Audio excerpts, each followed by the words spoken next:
What could be better than a free trip to a private island full of adorable puppies? Sounds like a dream vacation, right? But what if instead of a doggy paradise, it turned out to be a death trap full of rabid beasts with a hunger for human flesh? These 5 influencers think that they're here for a viral challenge, but the real prize is getting to escape with their lives. And you'll be laughing your ass off when you see how crazy it's about to get. We're here to break down the mistakes made, what you should do, and how to beat the CGI dogs in A Breed Apart.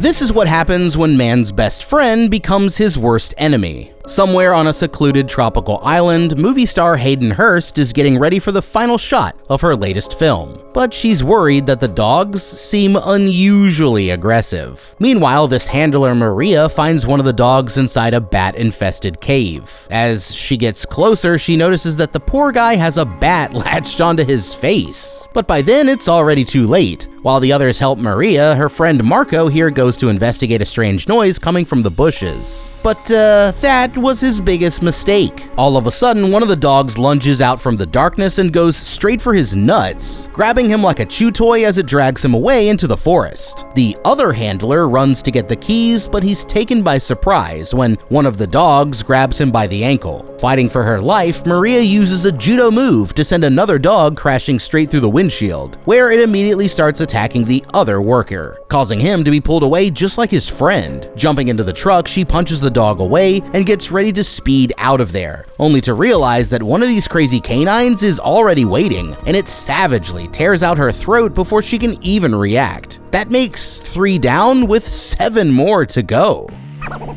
Alright, it's painfully obvious that the handlers here weren't doing their job because anyone who's ever seen Cujo would know that these dogs were all showing signs of rabies. Now basically rabies is like a real-life version of the rage virus. After becoming infected, it attacks the central nervous system until it spreads to the brain, right? Causing extreme aggression, disorientation, and eventually death within just a few days. Perfect, right? The virus is most commonly spread through bites from infected animals like bats, so finding one latched onto the dog's face should have been a dead giveaway. But here's the thing, it's not like the 28 days later virus that turns you violent in seconds. Instead, once the symptoms begin to appear, it actually takes about 3 days before the aggressive behavior starts. Now earlier, Hayden here mentioned that the dogs were already acting aggressively, and one of them even bit off an employee's finger. This is important because it tells us that the dogs were already infected by the time that Maria found this one in the cave. If one of the dogs attacked a worker on a professional film set, they would immediately shut down the production until they conducted a safety review to see what went wrong. Rabies symptoms don't appear out of nowhere, and it wouldn't be too difficult to notice that their highly trained dogs were becoming irritated and unpredictable. I mean, at the first signs of infection, the dogs should have been put into a 10-day quarantine for monitoring, and then they never would have ended up in this situation in the first place. Now, with that being said, as soon as Maria found the dog with a bat latched onto its face, she should have used her radio to warn the others about the potential outbreak.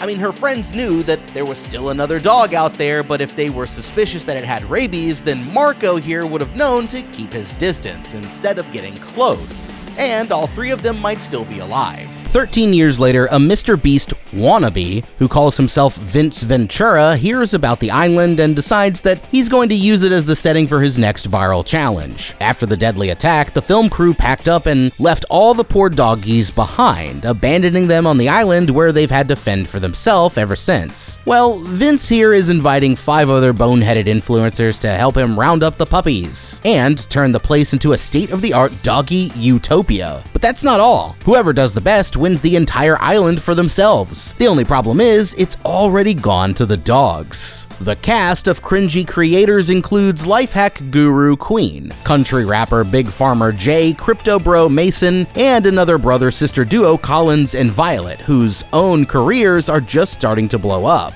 They have different ideas about how they should run the channel, but there's one thing that they can both agree on: an invite from Vince Ventura is an opportunity that they can't pass up. Arriving at the island via helicopter, they're greeted at the docks by their charming host, who's extremely excited to show them all around. Of course, the first thing the influencers want to know is if the place has Wi-Fi, and Vince here points to a cell tower high up on the cliffs, but there's a catch. As part of the challenge, he won't be letting them use it, forcing them all to stay completely off the grid. Before going inside, he leads them around back to a kennel with some of the dogs that they've already caught. As Big J leans in for a closer look, they immediately start getting aggressive and agitated for no reason. But their host quickly moves along before anyone else can notice. The house is absolutely beautiful, and Vince tells his guests to make themselves at home, while he and his girlfriend Thalia take care of some final preparations. His only request is that they do not go outside after dark. Later that night, the influencers are all gathered around, just passing the time until the challenges start. The only one who isn't excited is Violet here, who feels like the entire point is to just use the dogs for views. Annoyed, she goes out to check on the dogs in the kennel, but as she leans in closer to let them sniff her hand, the largest and most aggressive one sneaks up and almost takes off her fingers. The next morning at breakfast, Vince gathers all the influencers for his big dramatic introduction, but Violet here tells the others how the dogs tried to attack her when she went out to the cage. Frustrated that she ignored the rules, he insists that there's nothing to be afraid of and leads them all outside to see the proof. But it's the last mistake that he's ever going to make. Walking over to the cage, he tries to give one of the little cute puppies a treat, but the alpha dog, Spike, pushes past them and forces his way through the gate. Vince tries to play it off like he's not worried, nervously holding out a tiny wiener as a peace offering. But after gobbling up the treat, the dog jumps forward and latches onto his hand, pulling him down as it sinks its teeth into his throat. Horrified, the others can't do anything but run for their lives, making it back to the villa just as the dog starts slamming against the door. That makes 4 down with 6 more to go. Okay, at least now we finally know who let the dogs out. Thank you. I know, you're too kind. No autographs, please. Yeah, but let's get one obvious thing out of the way first. It doesn't make any sense that the dogs are still alive, and that's because rabies has like 100% fatality rate once the symptoms appear. So either this is like some kind of new rabies that keeps the host alive like a zombie, or these are actually the feral offspring of the original group of dogs. But either way, it looks like these influencers are in for the worst vacation of their lives. Oh yes! Now we can obviously tell that Vince here wasn't exactly a dog expert, but you don't have to be Ace Ventura to figure out what he did wrong. For wild dogs, food is a scarce resource that they're willing to kill for, so when Vince went up to the cage and offered a hot dog to the lowest ranking member, he actually disrupted the pack hierarchy and triggered a challenge from Spike, the most dominant dog.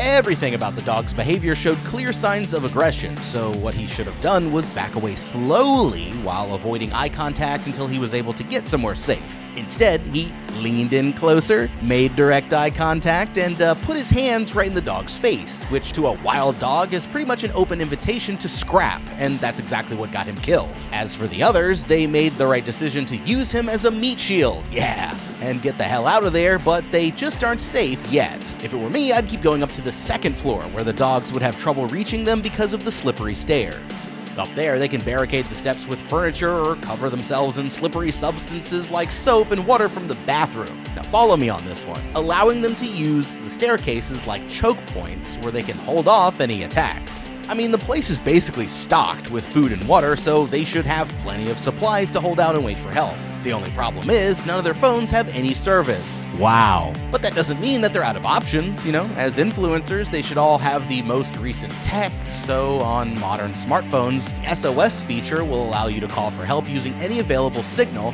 or by sending their GPS coordinates to their emergency contacts. This means that they can still use their phones even though they're never connected to Vince's tower. I mean, I would try that strategy first, but even if that strategy doesn't work out, they can still search the house for any of Vince's devices that are connected to the internet, like a laptop, a work computer, and try signaling for help that way.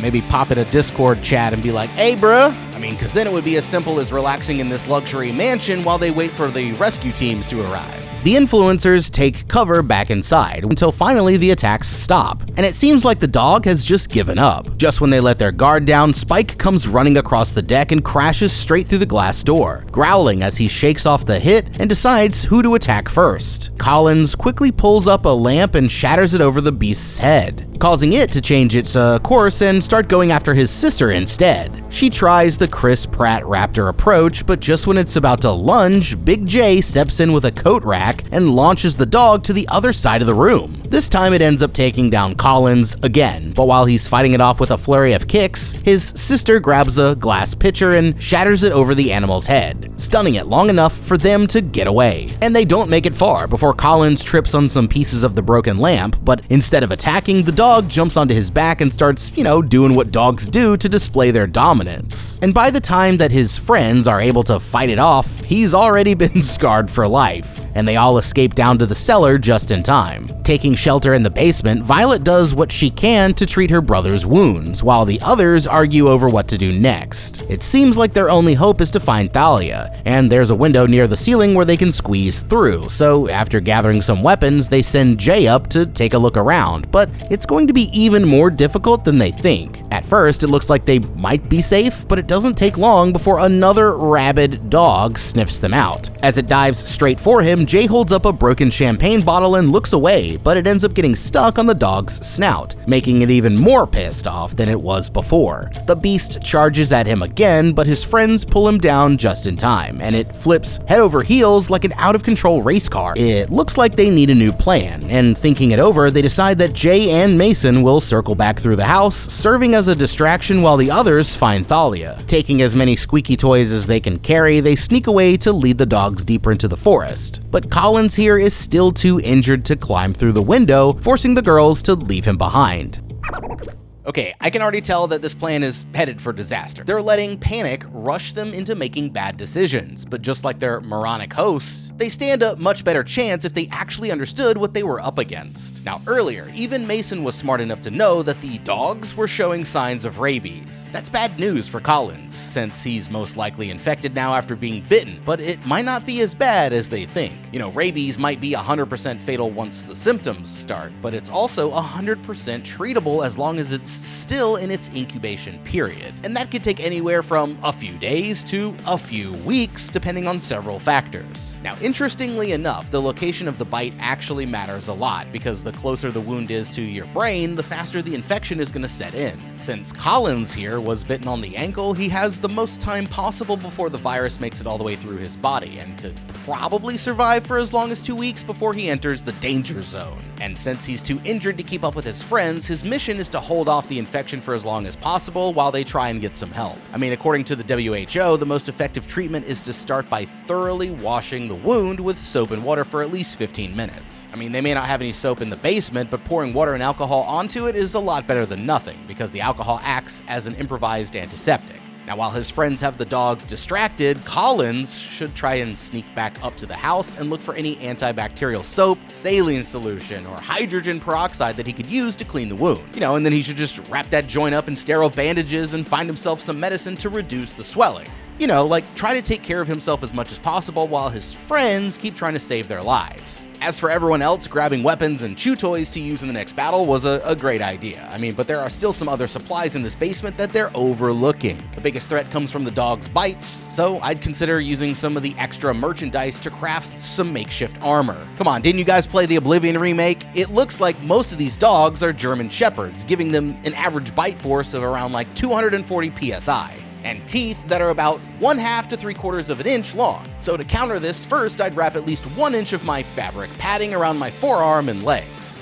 Picture the training sleeve used by police departments, but on a much smaller scale. And for some extra protection, they could even add wooden slats from the crates that are all around the basement to give the armor some rigidness and allow it to absorb heavier impacts, it's not gonna make them invincible, but it's a great way to protect the most vulnerable parts of their body, and if they're going to survive this, then they're gonna need to use every resource at their disposal. The girls haven't even made it 5 steps from the hatch before they're cut off by the dog with the bottle over its snout, and their only choice is to take cover underneath the front porch. The animals quickly find their hiding spot, making raptor noises as they try and sniff them out, but just when it looks like they're done for, they hear the sound of a squeaky toy from somewhere in the forest, luring the dogs towards the source of the noise. That's when Jay notices something in the bushes, but it's just a distraction, and before they even know what hit them, one one of the dogs charges in from behind and knocks Mason to the floor. He's able to fight it off with a golf club, buying himself another chance to escape, but the rest of the pack is right behind them, and they start throwing chew toys to try and slow them down. Jay hits one with a perfectly aimed shot, getting a plastic hot dog stuck right in its throat, but there's no way that they can fight all of them, leaving them no choice but to run for the cell tower. Back at the house, the girls are sneaking past the kennel when the cute little baby of the pack comes out from behind a bush. Thinking that it seems harmless, Queen gets down to say hello, but she quickly regrets that decision when baby Cujo here leaps into the air and starts going straight for her jugular. Violet's only choice is to do the unthinkable and punt that puppy like a football all the way across the yard. But even though it was completely necessary, the girl still can't believe what she's done. The fight's not over yet, and this time Queen blocks the attack with her phone before spinning the puppy around and launching him through the air. But that's when the alpha dog Spike shows up looking to get in on the action. Instead of attacking them, he goes straight for the kennel and opens the gate, releasing all of his captured friends while the girls run away. At the cell tower, the guys reach the ladder with the dogs still hot on their heels, and the only place for them left to go is straight to the top. The height should keep them safe for a while, but now they're trapped like cats in a tree, and with the pack surrounding the bottom of the platform, it's starting to look like they might not escape.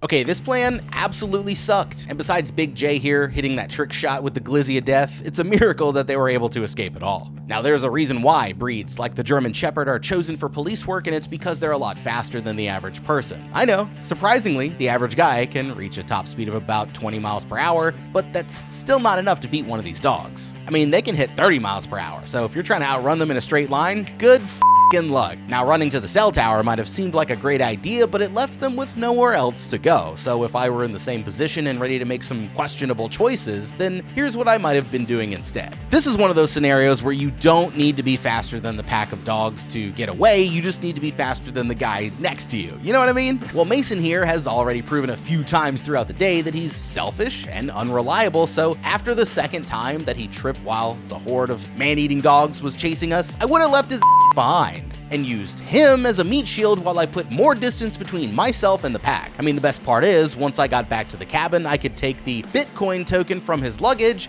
and instantly be 100 grand richer. Who's getting that PS5 Pro? Who's getting that PS5 Pro? It's me. But if you can't outrun them by sticking to the trail and climbing up the tower, that means that you're stuck. Then the only other option is to find a low point in the cliffs and try to make a safe jump into the water. Now, the reason why this is a good idea isn't just because it's the only choice, but also because rabid dogs suffer from hydrophobia, meaning that they have extreme neurological reactions to water that would make it literally impossible for them to follow you. And personally, I'd rather take my chances with swimming to safety than trying to outrun this pack of savage beasts. Now, from the girls' position, it might seem like there's not much that they can do to help, but they actually just missed a critical opportunity that could have saved everyone's lives. So while they were busy wrestling with that puppy, they walked right past Vince's body and never thought to check his pockets to see if he had his phone. Since he was the only person besides Thalia who had service, it would obviously be worth to check.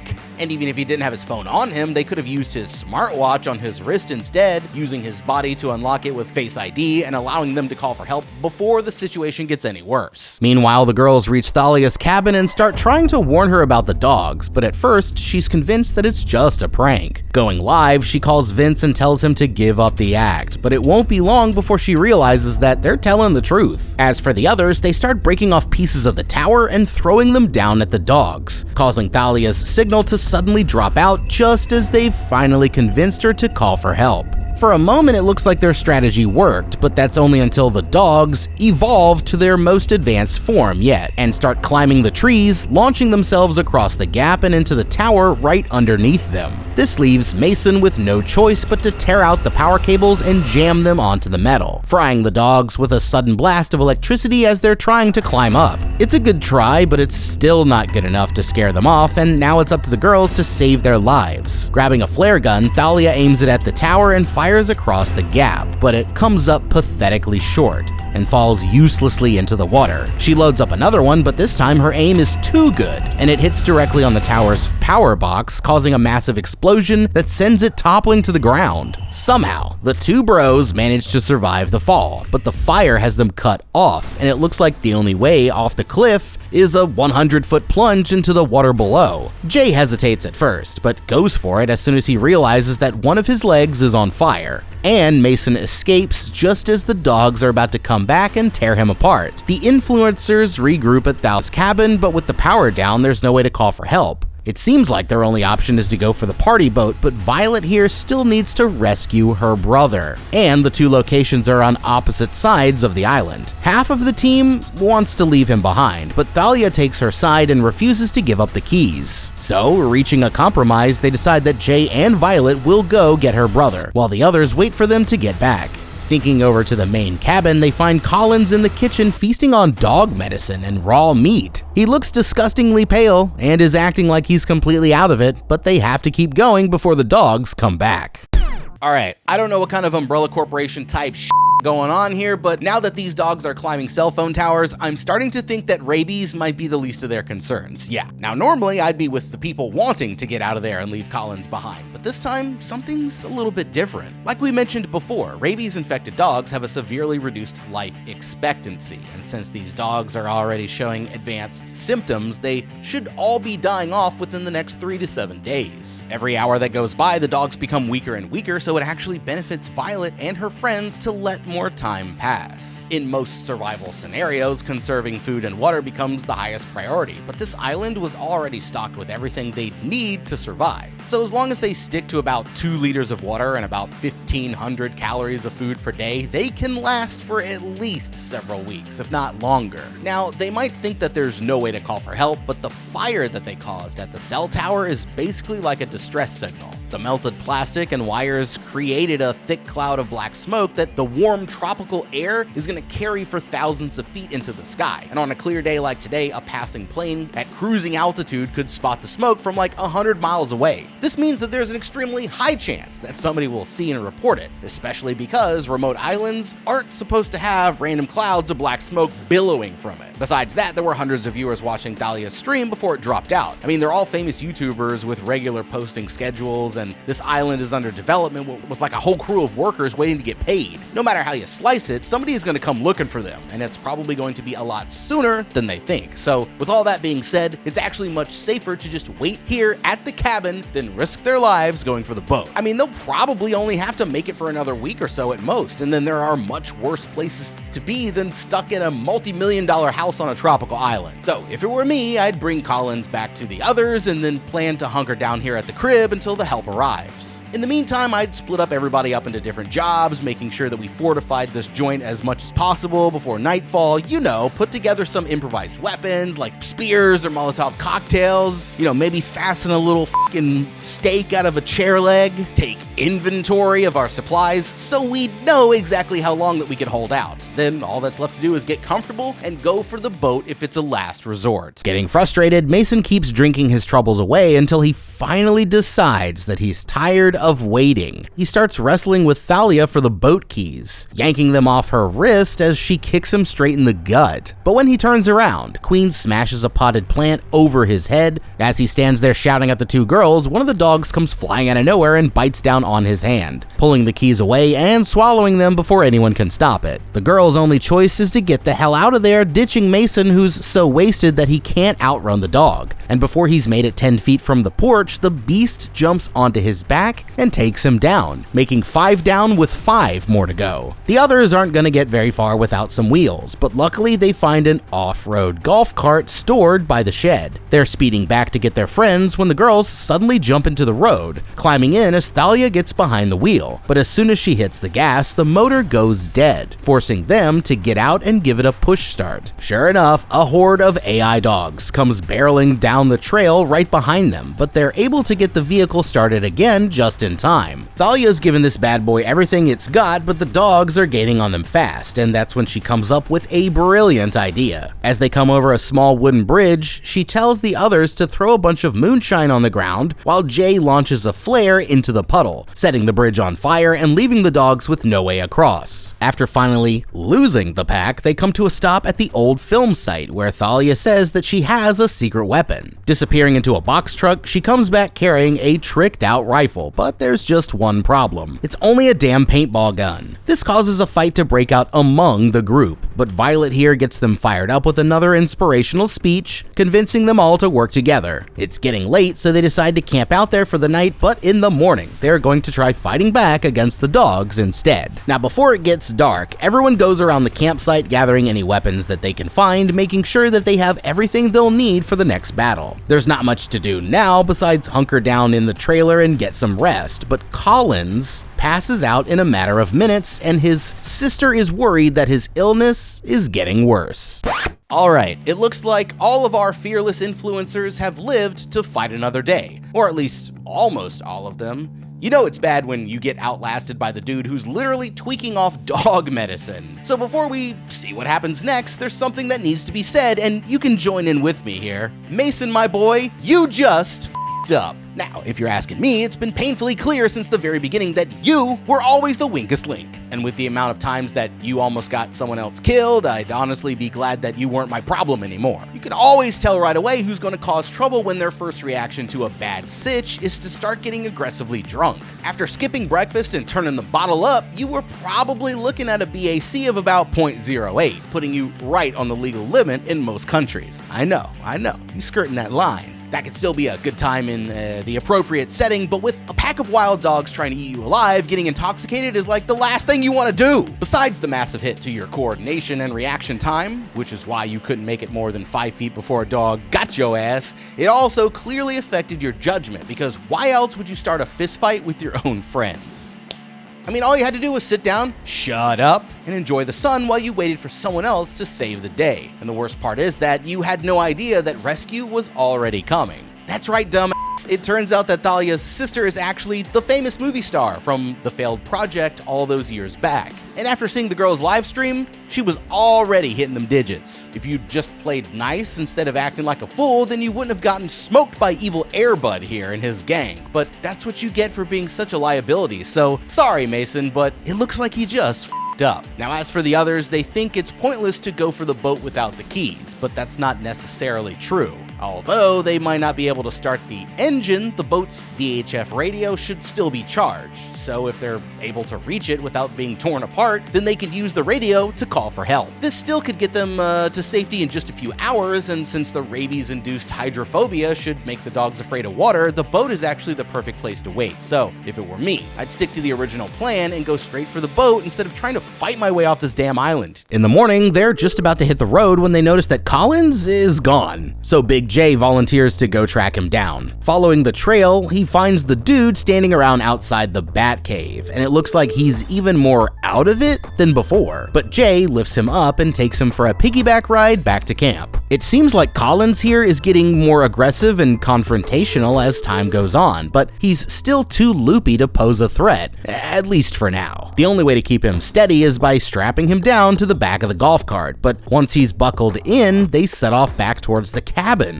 They haven't gone far before they spot a big pile of dog shit in the middle of the road, but what's special about this one is that the boat keys are buried inside. Rushing to grab them, Thalia here starts using a pair of Twizzlers to try cleaning it off, but doesn't realize that she's accidentally creating a dog whistle. Until a moment later, when Spike and a bunch of his friends come charging down the trail straight towards them. Throwing the candy as a distraction, the girl jumps behind the wheel and speeds off with the AI dogs in hot pursuit. But the only available path takes them back in the wrong direction, and one of the beasts leaps straight onto the front of the car. Thinking quickly, the life hacker manages to fight it off with one of her homemade weapons, but now they've got more flanking in from the side, and Violet starts firing into the pack with her bow and arrow to hold them off. They're finally about to lose the dogs when Collins suddenly grabs a sickle and sets himself free, leaping from the back of the cart before anyone can stop him. It's completely unexpected, but Jay grabs a vine and uses it to swing over the dogs' heads,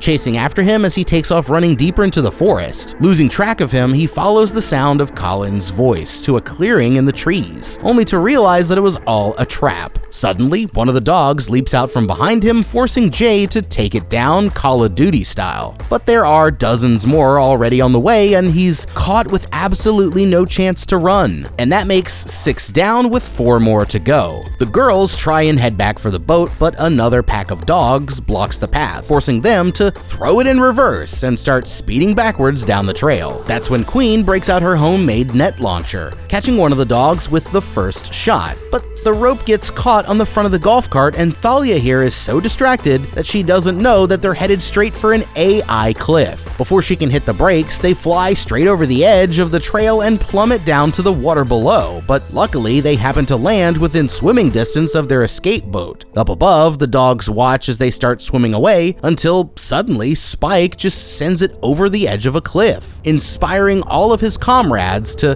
leap into the water and keep chasing after them.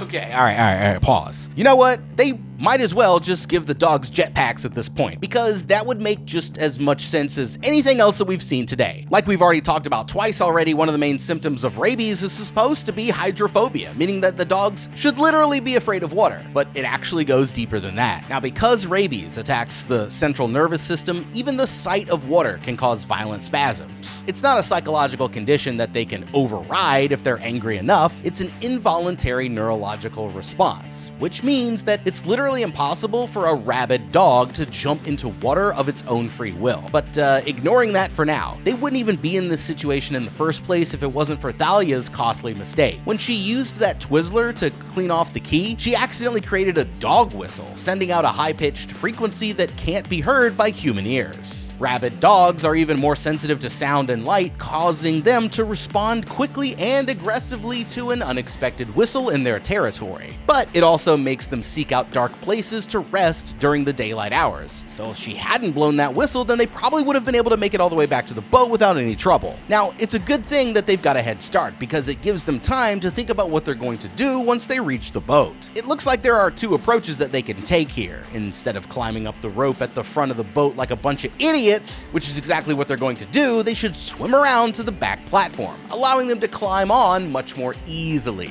That platform will also be the only place where the dogs can climb on, so while Thalia runs to start the boat, Violet and Queen should stay back there and fight the dogs back with whatever weapons they got available. I'd also make sure to fire up the radio and send out a distress signal right away. That way, they'll know that help is definitely coming no matter what happens from here. They make it to the boat with the army of AI dogs steadily closing in, but Thalia here doesn't have the upper body strength to climb the rope. And while the other girls are trying to help her up, Spike comes and starts pulling on the opposite end. She tries to fight him off, but he ends up just grabbing onto the other rope like Tarzan and holding on, swinging at her until she finally pulls out the flare and fires it straight into his mouth. Now, the good news is that Thalia still has the key, but that's when their old buddy Mason steps out of the shadows, revealing that he and the dogs have teamed up, and he's been hiding there waiting for them to come back this whole time. Drawing her bow, Violet warns him not to get any closer, but misses her shot as the dog jumps on top of them, knocking herself out as she trips and hits her head. With the beast going after her friends, Thalia opens fire with her paintball gun as the girls kick it away, stunning the dog long enough for Queen to get back on her feet and body slam it over the railing. You know, it looks like she won the fight, but when they look closer, they realize that Queen here took a bite to the arm, and while she's distracted, Mason suddenly rushes forward, shoving her overboard into the dog-infested waters below. Taking her by surprise, he slugs Thalia straight in the kidney, but before he can finish them off, Violet finally gets back to her feet and fires an arrow straight through his chest, sending Mason tumbling over the edge and putting an end to him once and for all. That makes 7 down with 3 more to go. With the dogs still piling onto the boat, Thalia finally gets it started and slams onto the throttle, causing Violet to crash down from the top deck. It looked like a painful fall, but when she gets up, she finds her brother standing there looking like he's completely healed. Only as she comes back to reality, she realizes that he's in even worse shape than before. Cornered by one of the dogs, Thalia is forced to hit the throttle again, causing Collins to lose his footing